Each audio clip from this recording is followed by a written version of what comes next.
May isang taxi driver na ang pangalan ay Vincent. Itong si Vincent ay madalas mambiktima ng kanyang mga naisasakay na pasahero.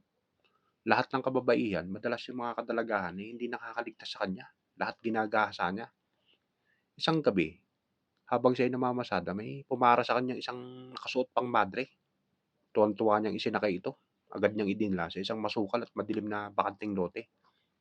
Pagdating nila doon, agad niyang tinutukan ng patalim.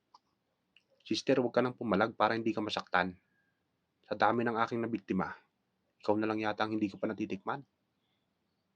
Eh, parang awa niyo na po. Kung ako po inyong gagasain, baka pwedeng sa tumbong na lamang po para mapanatili ko po ang aking virginity. Sagot nung nakasuot pang madre ngayon. Eh sige, walang problema. Yan nga ang gusto ko eh, nang makaranas naman ako ng ganyan, sabi ni Vincent ngayon na tuwan-tuwa. Agad niyang isinagawa yung kanyang binabalak. Nung makaraos sila, maraming salamat sa iyo, sister, at nako, hindi mo ako pinahirapan.